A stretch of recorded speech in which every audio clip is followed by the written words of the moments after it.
Welcome to Raiders Roundtable, presented by America First Credit Union. I'm JT. There's Eddie Paskal and Lincoln Kennedy going to join us in a little bit. A tough loss. Raiders lose 3-0. I know that score sounds bizarre. It was a bizarre game. They lose to the Minnesota Vikings in a game that it's going to take us a while to describe. Most of it was a struggle on offense, but the Raider defense came to play, and they had a really good chance to win that game. Yeah, 100%. And look, it's not what everyone wants to hear, JT. This Raiders defense, again, in big, bold letters, played an outstanding game of football, and unfortunately, the offense not able to muster a single point, and that's why we're sitting here 5-8 on the outside looking in. Yeah, I can't believe that the Raiders couldn't get in field goal range, couldn't kick a field goal. Didn't even attempt. Didn't even attempt a field goal, didn't score points, especially coming off the bye week. It was completely unacceptable on every level that the offense struggled that much. Tip your cap to Brian Flores, Kevin O'Connell, the Minnesota Vikings. But they didn't score till under 2 minutes in the final portion of that game there, and the Raiders had a chance to come back, maybe tie it up and win the game, and they came up short. And Eddie, the timing of the loss is brutal because of the way the schedule sets up. Chargers on Thursday night, we'll get to that. And they would have had a long time off before the Monday Christmas game against Kansas City. I was really expecting 7-7. We didn't even know Justin Herbert was going to fracture his finger there. I thought it all set up beautifully for the Raiders, and they didn't take control of the opportunity. Yeah, I mean, you're 100% right. I mean, we talked about the opportunity.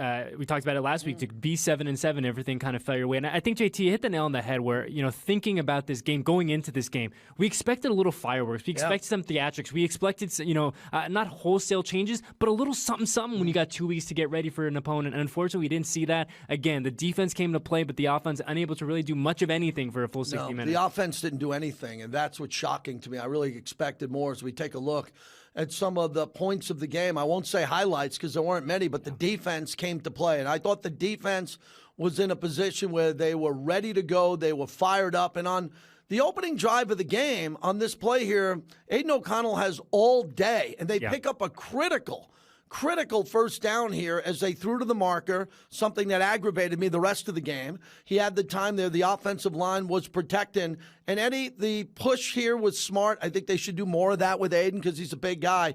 And they were milking the clock here. Yeah. I thought they were going to come away with multiple points. Yeah, I mean, 100%. I think what's interesting, too, JT, is we see kind of some of the, I want to use the term like contained aggression, if that makes sense, going for it on that 4th and 1. Not playing out of yourself, but having your kind of foot on the throttle. But we didn't see that over the course of the rest of the game. Well, there was a holding penalty that took it to again. 2nd and 18, and then the sack here that put the Raiders in a really tough spot. And I thought the problem that I had most of the game was the Raiders only had 2 passes of over 15 yards, so they didn't either have time to attack.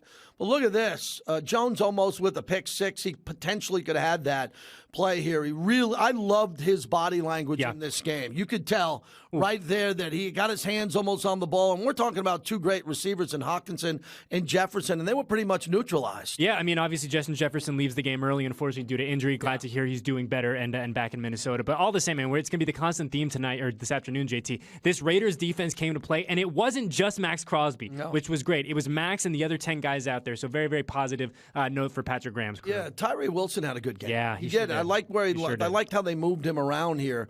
But on another critical 4th and 1, Josh Jacobs able to pick it up. And look, the game's 0-0 the whole game. Yeah. So I don't have to look down at the score. I'm all right looking at this. This is the first quarter where the Raiders pretty much lived the entire game at midfield. And once they got something going, the pressure here on Aiden is pretty intense here. And this is just a rookie moment, JT, right there. Yeah. Well, what's bothering me here is that they're at a point in the game where Devontae, they aren't getting 50-50 balls there. I'm not saying you have to throw it into triple coverage here.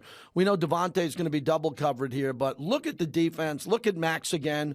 We'll talk about him later on in the show where he's over 50 sacks career-wise, and that number's going up quickly. But every time Joshua Dobbs tried to get something going, I thought the Raiders did a decent job. And when he did try to run the ball and get some yardage, it never hurt the Raiders. No, and I think what was great, it was there was a response for each air quotes big play. Because, let's be honest, the Minnesota Vikings offense was not blowing the gates off the field there at Allegiant either. But there was a response for every moment that the Vikings had. Again, Maxx Crosby, look at Tyree with some pressure up the interior. A lot of guys, JT, a lot of names getting involved in the backfield on Sunday. The pressure was good. Look, really Dobbs, good. I was surprised, too, that Kevin O'Connell didn't have more Jalen Hurts design runs for him. Yeah.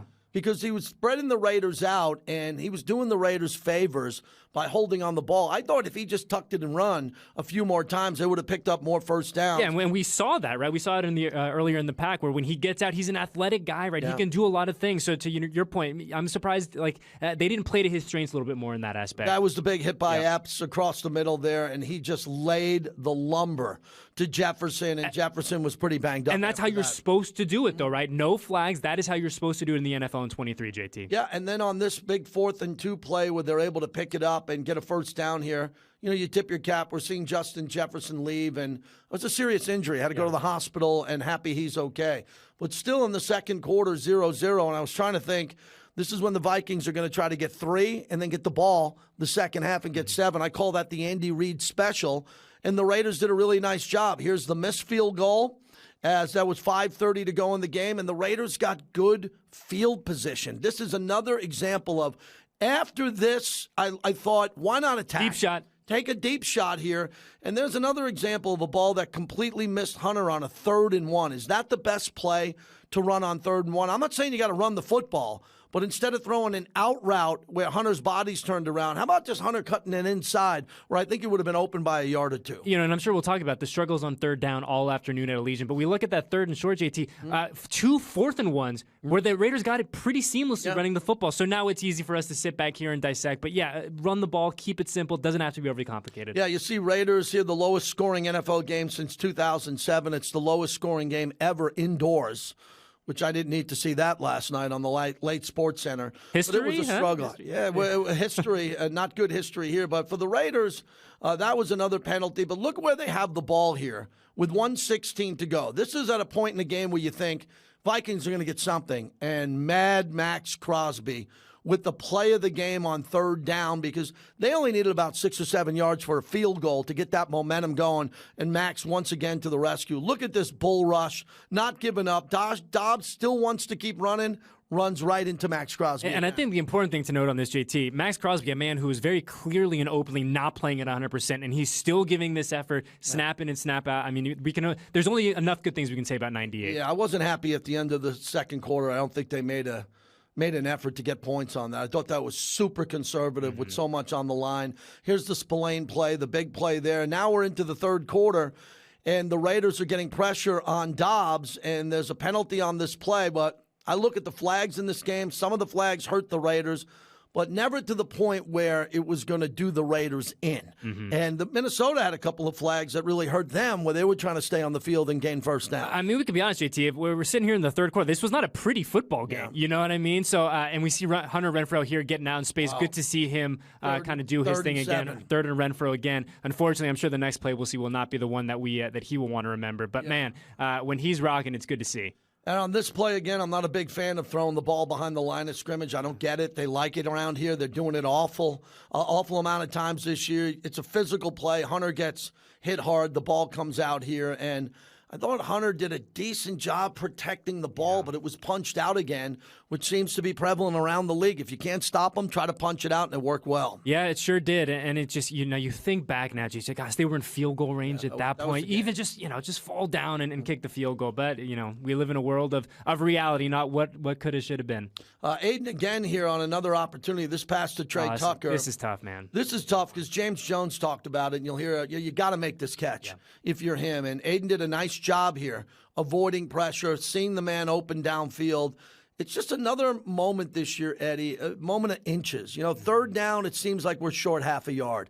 Play like this, feet are in, but bobbling the ball. It's one of those seasons where if a couple of more of these plays were made clean, I think the Raiders have 2 more victories and they'd be playoff bound or in the hunt. I mean, especially in a game like this, JT, where we talked about this is an ugly football game. This is a game of 1 or 2 explosive plays can clearly change the entire scope of the game. Unfortunately, the Raiders not able to make that one. I thought the Vikings did a better job at least trying to make explosive plays. Yeah, the Raiders really didn't. The Raiders were throwing underneath.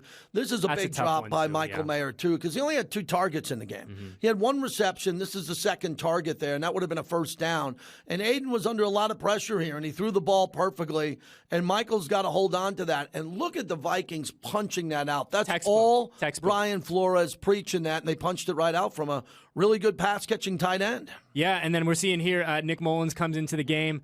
Nick Mullins, gosh, if you're a Raiders fan, man, seeing this guy is not no good news there. But yeah, I mean, they just in a game of vintage JT, the Vikings just made one or two more plays, and look at the score, 3-0. That's all it took. That was to me one of the biggest plays of the game because I don't know how you leave Hawkinson wide open on a third down. I mean, that's the one guy you got to guard because Jefferson is out of the game. But they threw to the marker on this play, and this is when you knew the Raiders were going to have to start thinking of timeouts and stopping the clock because the Vikings got into field goal range, and the clock was to their advantage here on a 3rd and 12. Look at Maxx again in the stop here, but then a chip shot field goal that gives the Vikings the lead. Yeah, and I think part of this day too, JT, is we look at the final book, and the Raiders defense played 72 defensive snaps. That's a lot. I mean, there's only so much you can ask from this group, and you and I have talked about it a bunch. It feels like they're over-indexing a lot of these guys in 2023, but there's only so much you can ask. And 3 points, you hold the team to 3 points, you got to be able to win that game. Well, this was a gut punch. This was just a bad mistake that Aiden didn't see the backer on the inside here. Devontae makes the move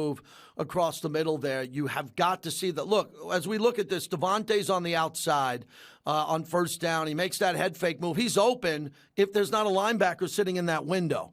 And that is coaching again, and that is a rookie quarterback as the linebacker just jumped in there and made an easy play, and a very easy play because Aiden didn't – I don't want to say he didn't do his film study. He probably did. But to have the opportunity at that point in the game, you cannot make that throw that starts off a drive that gives you an opportunity to win the game or tie the game. No, 100%. Bad mistake. And I think what's interesting, too, there, JT, you saw the facial expression. You saw the confusion. And I'd be curious to know kind of what he saw, kind of his process ultimately that ended up in that interception. Oh, the Raiders had one last chance here for a Hail Mary late, and they throw it underneath. This usually never works. But once Devontae got past the 50, they made the play there, and then they tried to get it back to Michael Mayer. There weren't many guys back there. There were 3 guys back to beat after that. And Michael Mayer, you're going to need 2 of them to tackle him. That was an interesting play at the end. Did you have Greg Van Roten with a reception on your bingo card, JT? I did not have that, but I also didn't have a 3-0 shutout here. As we look at the stats here, the fact that the Vikings had less than 100 yards passing, but the haunting stat for the Raiders all year, look at third down. 3 of 14 on third down, 3 turnovers. 0 turnovers for the Vikings, and the Raiders just can't get out of the way of themselves on offense when it comes to third down. Eddie, third down has been such a giant, stressful moment for this team. They have no confidence on third down. They don't have plays that they're efficient on third down. They don't know if they want to run the ball on third down. I think they should have started playing for 2 downs on third down, unless it's really they're backed up. It would get to the point that any time off the 40-yard line or getting to midfield, that this team's better off playing third down as 2 downs because they just can't do it, and it's haunted them this year. And the reason they lost this game is the offense couldn't get anything going, and the defense played at a playoff level. Yeah, I mean, you and I have talked about this before throughout the season, JT, is especially with the Antonio Pearson coming in out, be aggressive. Like, to your point, let's see a little more of that razzle-dazzle. Let's be a little more willing to go for it on fourth down. Let's see what we can do. Because what do you have to lose? And I mean that with all due respect. What do you have to lose at this point in the season? Let's get creative, let's be aggressive, and let's go win a football game at home in front of our fans. Raiders had an opportunity, and they blew it. They had an opportunity to win and put themselves in a really good position. Still on the outside looking in, but a lot more momentum. There was no momentum. Even Minnesota barely had any momentum, but someone had to win the game. It felt like a 0-0 game, but Minnesota gets ahead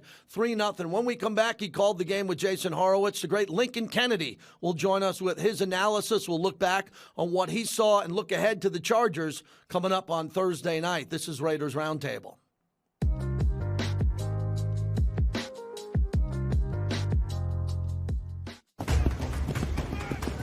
When you're a part of a team, there are expectations. And one of the things I expect from my team is trust. I work hard to win, and I trust my team to work hard too. That's why I feel good about America First Credit Union. They're my financial team, and I trust that they'll always be there for me and my community. I'm Hunter Renfro. Join me and the America First team today. 60 years in the making, the Raiders now have a permanent place to call home, and the doors are open to get a world-class behind-the-scenes tour of their new home.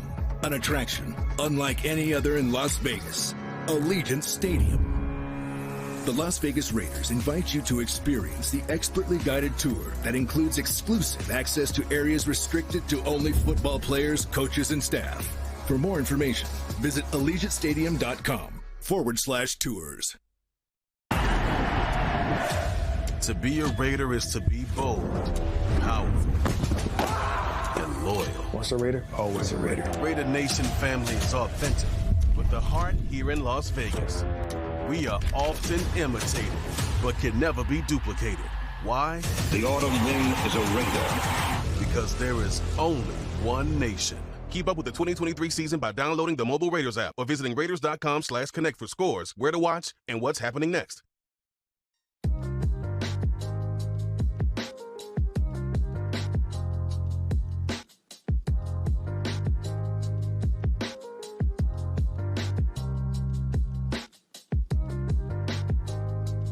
Time now for one big number, and it was an easy one. Oh, man. 0. Math. When you score 0 points, you can't win the game. I do know that much about football. I don't know. If the other team doesn't score 0. Well, somebody eventually. I think you have to go by yards or something.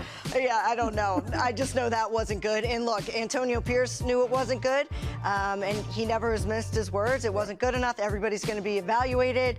I don't really see how going back, this is just my opinion, to Jimmy Garoppolo would be a good option at this point. I know you want to win games, but you also are looking towards the future. When you're 5-8, you're looking towards the future. You got to see, just like you said, Aiden O'Connell's going to have good and bad. This was a bad. Do you go off of him and not give him the opportunity of 4 more games to show you a larger sample? No, you don't. And you don't mess with the young fella's confidence. Yeah. You know, it's going to be ups and downs. He is a rookie. Last time I checked, he's a rookie. So he's getting used to this football game. He's getting used to really good defensive coordinators like Flores throwing some different looks at you and bringing some different blitzes at you and all that. Like, he has to get used to this. So taking him out and putting Jimmy G in, and Jimmy G not necessarily being the guy that you want at the quarterback position next year, there's no need to put the young fella out right now. Let him go. Let him go through his growing pains and figure out, you know, how to move the football, point blank, period. Yeah, I agree. I think Flores is a different type of coordinator. I mean, he's going to throw things at you that you really haven't seen from the first quarter to the third quarter and fourth quarter on.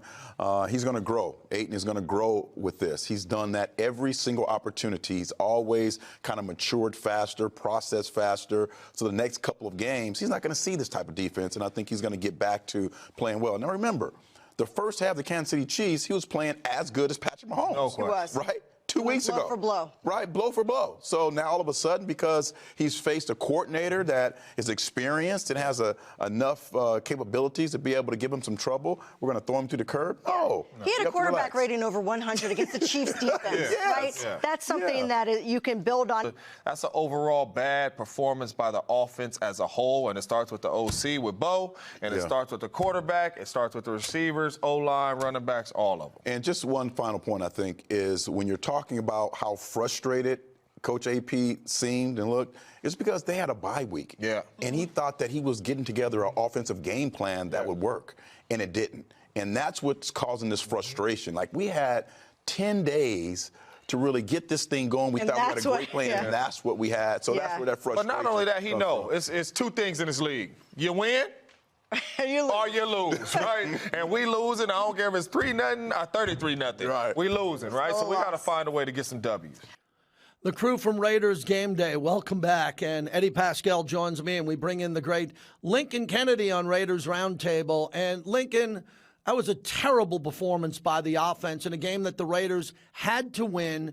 And as Eric Allen said at the end, I want to get your comments. Coming off the bye week, they needed to be much better, crisper. They had no identity. I don't know what they were trying to do all game. How'd you see it? Well, first of all, it's good to be with you guys. I will say this. You know, what we saw against the Raiders and the Vikings was a sort of conundrum that I go back to the offensive line. It's the fact that you don't have as much confidence as you would like in the offensive line going forward. Look, the offensive line has had a hard time running the football, has a hard time protecting the quarterback. When you're going up against a front like the Minnesota Vikings that have potential with their front forward to generate pressure, on top of that, you have an aggressive defensive coordinator. You have to put into mind, if you're Bo Hardegree, you're thinking during the bye week that I need to get the ball out of Aiden O'Connell's hands. I need to get the ball into my playmakers' hands as quickly as possible.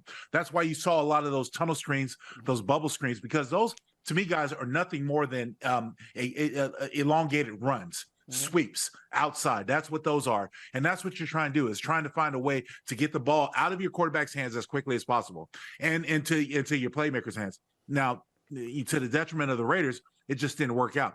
Defense played beautiful. I mean, you can't really ask much more for your defense. Offense didn't show up, and I think this is going to be the growing pains that you're going to see from here on out. To me, guys, it's not a quarterback issue. I say that wholeheartedly. It's not a quarterback issue. I think Aiden O'Connell can play on this league, in this level. I think you need to surround him with the right offense, and more importantly, you got to get him the right protection up front. You know, Link, just sticking on Aiden for a second, I'm curious from your perspective, where you look at what he did yesterday and kind of the totality of his up and down rookie season. In terms of yesterday in particular, what's that balance between, hey, this is a rookie quarterback out there, but also, he's not seeing things maybe the way that we want to see? Like, how do you kind of find that middle ground of kind of identifying what we saw yesterday? That's a process, Eddie, that's going to take some time. Here's the thing. If you're Aiden O'Connell, you're a rookie quarterback who's trying to win a job, trying to secure a job. You already have what the organization went out and got Jimmy Garoppolo. They went out and got Brian Hoyer. Then they drafted you, and they said, you know what? You're going to sit on the bench and you're going to wait for your time to come out and play, and then eventually you're going to play behind these two veterans. Well, the time is now. For Aiden O'Connell, the pressure becomes as you walk into an offense, you've got one behind you, the last year's NFL rushing champion, and Josh Jacobs. Then you've got a receiver like Devontae Adams, as well as another receiver as Jacoby Myers. You want to get the football to Hunter Renfrow. You drafted a high-profile draft choice out of Notre Dame, Michael Mayer. Well, you didn't draft, but the organization. Can you imagine Eddie and JT as a quarterback having the plethora of playmakers around you and like, well, how do I get the football to him? You only have one football. And this is the pressure that you're putting on a rookie to come in there and win football games in the midst of the Raider Nation. Everybody wants success for the Raiders. And you're, as a quarterback, get drafted out of Purdue, you want to have success. You want to be that guy, obviously, of the organization. There's a lot of pressure on that young man's shoulders. He's got to play football. And the only way he's going to play football, he's going to take his lumps. There's going to be some good times. There's going to be some bad times. It doesn't always equate to wins. But for Aiden O'Connell, he's got a plethora of receivers and people that he can get the football to. He's got to find a way to do it. That's going to take some time and understand the balance of how it works. All right, I want to follow up on this. I don't understand why it's so difficult to run a 7-yard route. I don't understand how difficult it is to be in the shotgun. Get the ball out 2 steps. You're not taking another 4 steps. The ball just comes out and someone is open 7 yards. Someone's open. Now, if you're telling me Devontae's double teamed, and you've been very vocal about them trying to find and force feed Devontae, I get that. But in this game, Devontae didn't even have a chance on 3rd down for 50-50 balls. Take away the interception at the end. That was a horrible throw, really bad decision. I don't know what they're thinking, throwing such a short. What was the goal with 1 timeout, under 2 minutes to go to run a 3-yard in route? I don't know what's going on to even run that play. My issue becomes simply this. Was there enough motion, from your opinion? Was there enough plays where it looked like there were crossing routes, which you and I talk about every week, where it should be easier for the quarterback to see someone kind of open, wide open, or say it's single coverage, I'm going to go let him make a play, and that would be Hunter Renfrow? Okay, that's a well-loaded question, JT, as you always do, my friend. All right, so let's start. Let's break it down in piece by piece. Let's start with the crossing routes. In order to have crossing routes successful, you got to have an offensive line that can protect. And you can't have your right tackle or your tackles take 2 steps and try to cut their defensive line or their responsibilities. Because let's face it, if the ball's not out of your hand, your quarterback's going to take a shot. That's what I saw a couple times yesterday. This is a work in progress. And the thing that goes back to me, especially for crossing routes or taking that deep route, you got to have confidence in your offensive line. I don't believe the Raiders have confidence in their offensive line. I don't. I don't, and I stand by that point, because the thing is that when you look at Aiden O'Connell's game plan last week against the Vikings, after the bye, Aiden was trying to get rid of the football. He wasn't trying to hold on to football, whether it was a tunnel screen, whether it was a hitch, whether it was a stop route, We don't have enough in our offensive arsenal to sit there and quantify that. And then what I mean by that is we don't see that enough. There hasn't been enough. Teams have done it against the Raiders, but the Raiders have not progressively done it for themselves. So I think that's a work in progress. So to answer your point, JT, where was the 7-yard hitch? Where's the stop route just to get the ball out of your hands? The defensive backs that are playing against number 17 are looking for that. Mm-hmm. And right now, the Raiders, I make it a point to talk to defensive coordinators and defensive coaches around the league because I want to know what they see against the Raiders. The Raiders don't take enough deep shots. They don't. They don't trust the waters like that. They don't. And so what you have and what you saw against the Minnesota Vikings, if you go back and watch that film, JT, look how many times there was a deep safety. Look how many times there were 2 deep safeties. In the past, you had to respect that because you had a safety over the top. When you had a press corner against number 17, you had a safety over the top that was going to double cover, bracket coverage, the corner, the Davante Adams. That interception that you saw against the Minnesota Vikings, the reason why that happened was because the linebacker was bracketing Davante Adams. Right. The safety or the corner was off number 17, and the linebacker was sitting underneath for the slant route because they've seen the Raiders throw slant routes before. Aiden O'Connor has to learn that either that slant route is open or it's not, and you got to get away from it right now. Yeah, that's a learning.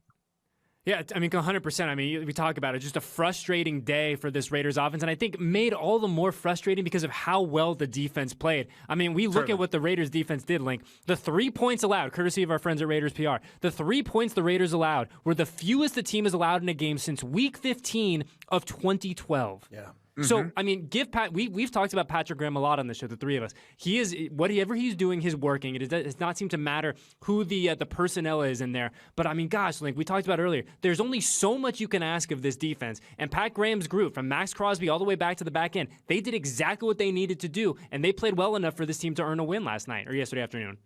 Eddie, coaches coach, players play. What you're seeing right now, as far as the defense is concerned, is a perfect complement from coaching philosophy to player execution. That's what you're saying. Look, you look at guys like Maxx Crosby who play out of this gore, but more importantly, you've had other players who have risen to the level of energy and competitiveness that number 98 has performed out of their football field. Look at Malcolm Koonce. Look at Tyree Wilson. I mean, look at these guys, and I'm just throwing off the defensive line guys. But look at, we talked all year about what Spillman has been able to do. How about the play of Marcus Epps? How about the play of Morik? Yeah. I mean, these guys have played well. The defense has played well. The offense is not carried. Now, look, for us Raider fans, part of Raider Nation, you guys are all part of it as well. We can sit there and go back. When's the last time we had this conversation about defense? Yeah. That's my point. Coaches coach, players play. Now, it's got to be a point where you get them on the same level. Look, prior to the sort of the turnover of coaching, from where you were to where we are right now, you had a philosophy that was trying to be input and still in place. Now you have to get away from that and go somewhere else.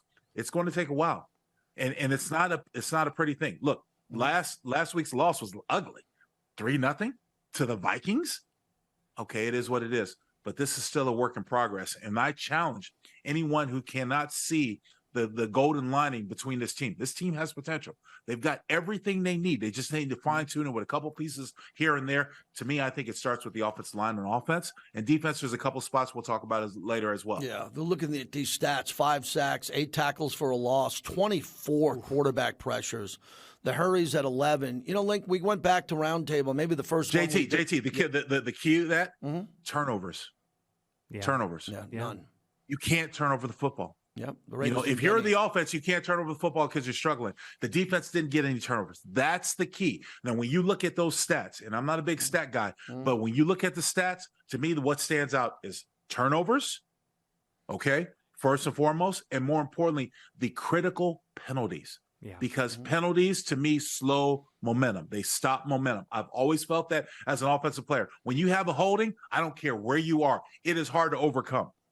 Lincoln Maxx had another big game, couple of sacks. He's in the hunt for Defensive Player of the Year. When we look at all of this, NFL Man of the Year he was nominated for. Big deal. I want to say before we get to some of the highlights, when he came out of the tunnel with 2 flags, the UNLV flag, the trooper flag for the 2 troopers that were killed and the 3 individuals at UNLV, I was proud. I was proud as a season ticket holder and working for this organization to see him come out double-fisted with the flags, giving it to the representatives there. I said, man, this sets the stage. Maxx is doing something. It's an honor within that locker room. He's a captain. He's leading the team out of the tunnel after a horrific week in Las Vegas where lives were lost. And that's how it started off. He plays the game. Now he's climbing the all-time sack leader position here. There's Greg Townsend, number 1, Howie Long, number 2. Maxx is eventually going to get there. But what difference did you see from the injury and the severity of it, Lincoln, to now getting some time off of the bye week and him being explosive again? What'd you say? You know, when honestly, JT and Eddie, you can't put I don't think you can put a label on the energy in which number 98 is playing. He is the reason, the incentive that a lot of people on this team have risen past their playing ability. Look, the thing is that the energy is contagious. And the effort is contagious. And when you see him going out there, that's the reason why I can say, and with the stillness in my breath, you know, Malcolm Kuntz has played better. You know, Tyree Wilson has played better. You know, all the guys on defense have played better. More importantly, the energy of this team has played better. Look, you know, we went into, here's the thing, JT and Eddie, we walked into a situation in Las Vegas that, in all honesty, I don't think a lot of people ever expected to happen. That they were going to get sports. And how was it going to be when they got sports? And look at the energy level and look at what it's proven to the city of Las Vegas. JT, Eddie, you guys live there. Mm-hmm. You see it every day. What has sports brought to them? And now it is so contagious to where you see a Sunday afternoon in the fall where people are expecting to go to Raider games. People are expecting to see this team play. Now, it hasn't been the home field advantage that we've seen in other places, but I think it'll get there. Once the Raiders turn this thing around, I think they're going to get there. And so it starts with the administration, the upper hierarchy. That goes down to coaches. It goes down to players. And that's what you're seeing. You're seeing people fall in love with Antonio Pierce. You're seeing people fall in love with players of this team other than Maxx Crosby. And because of that, you're seeing the community, the neighborhood, the city get behind this team, the country get behind this team. And we're going back to the good old glory days of Raider football. Very well said, Lincoln. I think you brought up a great point where Maxx is now taking guys with him. And we heard that coming into training camp where Maxx said, look, that's the next part for me, my development. I want to be the best version I can of myself, but now it's time for me to start bringing all my buddies with me. And he has elevated not only everyone on this defense, like not only this defensive line, but it feels like this entire roster goes as Maxx Crosby goes. But sticking on the defensive line, the guys in his room, I mean, what did we see from Tyree yesterday? I think yesterday was the most explosive, the most dynamic, the most, okay, this is what it's supposed to look like from Tyree. What did you see from him? Well, Eddie, I tell you what, it was refreshing because I have been answering questions all season about Tyree Wilson. You know, the expectations. Look, when you get drafted in the top 10, there are high expectations. Every fan base, doesn't matter what team you're playing for, every fan base expects you to be the new savior of their program. And that's what the draft does with the NFL. But, you know, for this past game and coming out, I think I've said this before, Tyree needs to have more snaps, just like Aiden O'Connell. You got to have snaps on the professional football level because here's the thing. If you're Tyree Wilson and you're playing that side, that tradition that you're playing, if Maxx is on your left or the offense's right side and you're on the offensive left side, you're arguably playing against the best offensive lineman that team has in the left tackle. You're not going to have gimmies. It's not going to be easy, and he has to learn how to play. So coming out, Eddie, I think he's playing better, as well as Malcolm Kuntz. I think they're finding their way, and that's going to be something that you're going to develop, you continue to develop as you go forward. Raiders on third down on offense is the number one failure of this entire team. It got a head coach fired, got an offensive coordinator fired, and going forward, the team was worse than any game I recall with the former regime on offense. So they had all week to prepare for it. I don't think they have a play.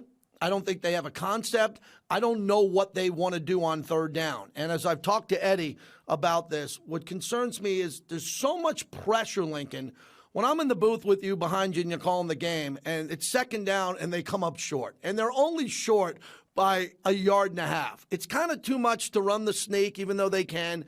And now it's 3rd and 1.5 yards, and you're in the shotgun. You're in the shotgun, so you're 5 yards deep. You really got to go 7 yards. Jacobs is lateral to the it's so hard to pick up a first down. And then I watch the rest of the league, and for other teams, it's easy to do that. Throwing the ball behind the line of scrimmage is very dangerous because it's 3rd and 2, and that took a lot of work just to run that play, Lincoln. Yeah, there's no doubt about it. Here's the thing, and as you move forward, again, I go back to the offensive line. The inconsistency of the offensive line limits you as what you can do. The inconsistency as well as the I say it's inconsistency, but there's more of left. The overall execution of the offensive line leaves you to wonder what you can do. It's not as simple as just backing up and throwing a quick out or a sideline route. The thing is because you have such press coverage, because you don't have that threat of the deep ball, you don't have guys that are going to respect that are going to give that. Until you challenge where you're challenging that secondary, you know what? I'm going to take a shot. It's 3rd down and 2. I'm going to take a shot. I'm going to take a long shot. I'm going to take a go route. I'm going to take something like that, a seam route, because you haven't shown that throughout the season. Defenses aren't going to respect that. And you have corners that are going to go up, JT and Eddie, and they're going to play ultra aggressive against your slot, your tight end, and your outside X and Z receivers because why? You haven't shown the threat that you're going to throw it over the top. Until you put that part of into your offense, you're not going to have that ability to really get those quick throws for a quick first down. More importantly, you also think about the offensive line play. If you don't have the confidence in the offensive line, you're not going to call those plays. If you're an offensive coordinator, you're not going to call those plays. I don't want to put my quarterback like that. I don't want to get my quarterback hurt. So you got to figure out other ways of doing it. I agree with you, JT and Eddie. 3rd down has been a challenge. That's why I've always said throughout this season that the Raiders have got to stay ahead of schedule. They've got to get some positive yards on first down to set up 2nd and 3rd down and short. At least 3rd down and 3 is manageable to where you can open up a number of things. It hasn't proved well for the Raiders because the offense has not been as consistent as we would want it. It's your point, Link, about not seeing some of those deep shots. And that's something JT and I have talked about a bunch is like, just let it rip, right? Especially at this point in the season. But Link, were you kind of surprised by, I don't want to use the term static, but how we didn't feel like we got any of that razzle dazzle. We didn't get any of that exciting, those play calls. We didn't get any of that dynamicism, is that the word I'm looking for? Coming out of the bye. Like, it just felt like we were all expecting more on the offense side of the football in terms of the play calling, and we just didn't get it. If I'm Bo Hardegree, now coming out of a bye, there's only so much I can do. It's only so much time. We came out of the game before with Kansas City. We lost the game, and you're trying to prepare for a game that's a winnable game against the Minnesota Vikings. I don't know how aggressive or how open I would be if I'm an offensive coordinator. Sure. If I'm Bo, the thing is because you don't know the product. And here's the key thing. You don't want to get what possibly will be the future hurt. And what I mean by that is you don't want to expose your quarterback, who might be your future, to a lot of hits or potentially hits, or expose him to the opportunity where he's holding on the football. Now, we've seen tremendous growth out of Aidan O'Connell throughout the year. I still think he's a quarterback that can play on this level. And I say that because as we approach next year's draft, personally, I don't think the Raiders need to go after quarterback. I know there's a lot of quarterbacks out there, and I know there are a lot of people in Raider Nation who will probably disagree with that. I don't think they need to go after quarterback. They've got far too many other holes at other parts of this team they need to address with the draft. That's just my thing. We'll get into that later. But if you're an offensive coordinator who's trying to win a job and trying to do what's best, the things that I'm thinking in my mind is exactly what I saw that offensive coordinator call that offensive performance last week against the Vikings. Get rid of the football. Don't hold on football. Put it in your playmakers and let them make plays. Things are going to happen. These are things that are going to develop. Unfortunately, we're talking about developing a team in December rather than September or August or January, or you know what I mean? That type of thing. Unfortunately, that's what we have to deal with. And that's what you have when you have coaching changes. Lincoln, speaking of this, we'll wrap it up with the coach and what they're going to have to do by Thursday, because the Chargers are defeated. They're in a tougher spot than the Raiders, and they were separated by the game that the Chargers won in the tiebreaker over the Raiders. I cannot even believe we're talking about this. I cannot believe that game ended 3-0 and what it could have done for Thursday night, and how Thursday night could have given this team an extended bye week for Kansas City without Justin Herbert. Now you got to play. You've been in this position before. Tough loss. Short week. Give us your expertise on how they deal with it today, tomorrow, before Thursday night. I'm expecting the Raiders to come out hungry. I really am. Collectively, as a team and an organization, I'm expecting them to come out hungry because the thing is, JT and Eddie, I think they let a very huge opportunity slip through their fingers. They had a very winnable game against a very winnable team, and they let it slip through their fingers. And now they are on the outside and looking at everybody else at the AFC, and they know their back is against the wall and they have to win. I expect them to come out hungry, to come out thirsty, to come out and play with an edge. That's what I expect against this Chargers team. Plus, they owe them one. Chargers aren't a very good football team. The Raiders shouldn't have lost the first week against them, the first time against them. But here's the thing. Here's the problem that has been in this division. They've owned the Broncos. Now the Broncos, the second time, is going to be a challenge for the Raiders because the Broncos are playing well. They haven't had an answer for the Chiefs, but they have been split city against the Chargers. And they let one get away from the first time. I expect them to come out hungry and handle the Chargers this Thursday. Yeah, I mean, JT mentioned it earlier, too. Link, it looks like Easton Stick will be the man under center for the Chargers. Yes. Who? Exactly. I mean, we heard from AP earlier, and he said, look, obviously you don't have a ton of regular season film on him. We're going to go back and watch the second half from yesterday while also going back and looking at the preseason. What kind of challenge does the unknown present for Patrick Graham's defense on Thursday night? Well, here's the thing I would say, Eddie and JT. If I'm in that locker room, I'm not saying the challenge that this other team presents. I'm challenging every individual in the Raiders locker room. How are you? Tell me, what type of player are you? Are you the player who's going to stand by and let a hapless team come in and beat you? Are you like you did against Minnesota? Minnesota didn't have an answer. They struggled at quarterback. They made a switch to Nick Mullins in the fourth quarter. The Raiders have never beat Nick Mullins.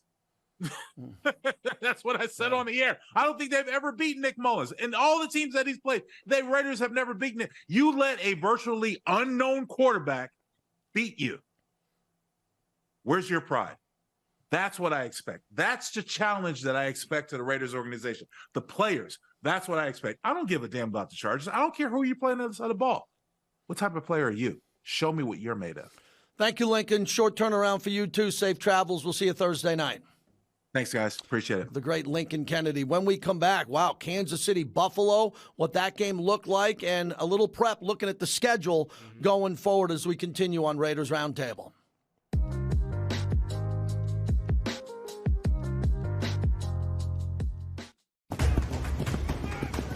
When you're a part of a team, there are expectations. And one of the things I expect from my team is trust. I work hard to win, and I trust my team to work hard too. That's why I feel good about America First Credit Union. They're my financial team, and I trust that they'll always be there for me and my community.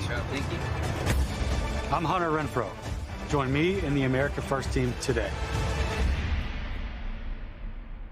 60 years in the making, the Raiders now have a permanent place to call home, and the doors are open to get a world-class behind-the-scenes tour of their new home.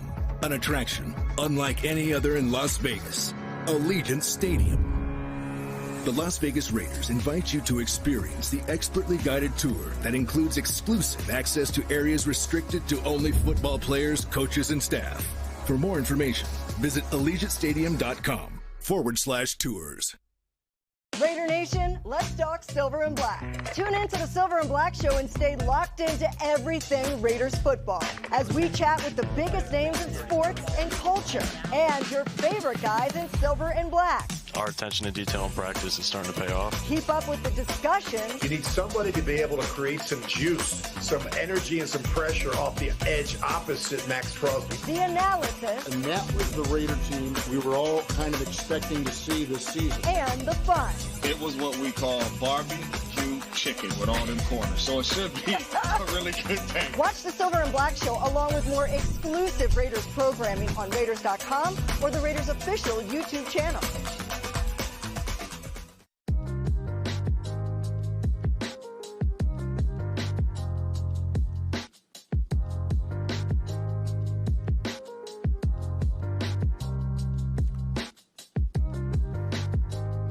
Thanks for coming back to Raiders Roundtable, presented by America First Credit Union. Thanks to Lincoln Kennedy.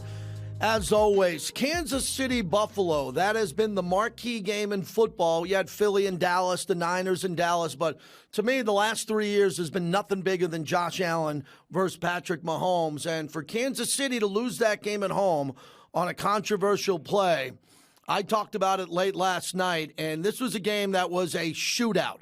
And this is a good quarterback Buffalo has, and they were under a lot of pressure from their coach's comments. Eddie from 2019, they had to win this game to stay alive, and they played like it was a playoff game. Yeah, I mean, it feels like... Sorry, guys. It feels like we saw the best version of the Buffalo Bills yesterday at Arrowhead. And, man, I mean, they are an exciting team when they are rocking and rolling. Josh Allen, I mean, is explosive, exciting, whatever adjective you want to use. And it doesn't hurt that they took down an AFC West rival. It did. And, for that, if you were doing the math and trying to keep an eye on that, I didn't care because Kansas City, I don't think anybody's going to track them down in the West. And we would have been one game behind Buffalo after beating the Chargers and the Vikings. And Buffalo would have had the tiebreaker. I know that's a lot of shoulda, coulda, woulda podcasting, but I was in the building. That's what I was thinking. I tell you, if the Raiders win this game against Minnesota and Buffalo loses, the Raiders have another team they could jump over eventually for that final wild card. But here comes the play, the controversial play at the end. Tony lines up offsides clearly. Kelsey makes the catch again, flying free, throws a beautiful ball, and if Buffalo lost this way, no way McDermott survives, in my opinion. In my opinion, he doesn't survive. Kadarius Toney lines up offsides, and Mahomes, this is some of the poorest sportsmanship I have seen. Mahomes is doing that fake fight, hold me back, like it's a baseball game. What is he going to do, fight a ref? They had to hold them back. And for Mahomes and Andy Reid, especially Andy Reid, who I have tremendous respect for, future Hall of Famer, to act like they can't have that play called against them. Like that play could be called in Las Vegas, New Orleans, Carolina, but Kansas City's too good to have offsides called against them. You just don't do that. Their attitude was, you don't do that to us at Arrowhead. We understand we were offsides, but you can't call that play. That's some of the weakest sportsmanship I've seen from that organization. Simply put, JT, there is a rule, and the rule was broken. Wasn't even close. And I understand, Patrick, the outrage, and everyone's so upset about this and so upset about that. There is a rule in place, and the rule was broken. What is the expectation there, right? To your point, like you are not holier than thou. You are not bigger than any of the 31 other teams in the NFL. A rule is in place. The rule was broken. It's unfortunate that it happened at the point of the game when it did, but you broke a rule. I use the sports analogy. Imagine if that was a playoff game in baseball and there was a balk. And the runner on third and the pitcher balked. And send him home. Bruce Bochy would come out and say, I know it was a balk, but you don't call that on us. You can't say that. And Andy Reid with the straight face. Yeah. And Mahomes did it. So as we look ahead at the upcoming schedule here, Kansas City, it's going to come down to Kansas City and Denver, as Denver's doing a really good job climbing out of the hole here. But the Chargers on Thursday night, then a long break. We go from the 14th to the 25th. That's set up beautifully for the Raiders. Last time, 2 times the Raiders played Kansas City, they were up 17-0 and 14-0. Indianapolis, we'll see what happens there. And then looming the final game of the year where the Raiders could play spoiler most likely against the Broncos. I think the hardest part about this, JT, and I know we've talked about it a bunch, is you live in the world of coulda, woulda, shoulda. Yeah. A touchdown, JT. A touchdown changes the trajectory. 2 field goals changes the trajectory of the 2023 Las Vegas Raiders. And it's unfortunate, but it is what it is at this point. What's at stake here? If the Raiders beat the Chargers, they'll be ahead of the Chargers there going forward. And then the Broncos are at New England. They should be able to pick up that win. If you look at the rest of this and where the schedule comes up, I really think this is a point in the schedule where Lincoln said it, play for pride. Yeah. We're going to learn a lot about this coaching staff. 100%. A lot about this locker room by the behavior we see coming out of the tunnel again. Have Maxx lead everybody out of the tunnel again. We know what we're going to get from Maxx. Be ready to play. Be ready to play in that first quarter, get the crowd into the game, and reward the Raider fans with a victory in prime time. 100% our way out, JT. Like everything we know and everything we've seen about this locker room, this group's going to be ready to go. Doesn't matter if you're eliminated. Doesn't matter if you're on a 9-game losing streak, 9-game winning streak. Maxx Crosby, Antonio Pierce, they are going to have these guys ready to rock Thursday night at Allegiant. We weren't planning on this type of podcast. We were hoping for a win, let alone the score. But Raider Nation, we appreciate you on all our platforms, especially on YouTube, all over Raiders.com. Thanks for joining us again. Lincoln Kennedy for Eddie Paskal. I'm JT. Short week. Have a good one, and we'll see you Thursday night at Allegiant Stadium.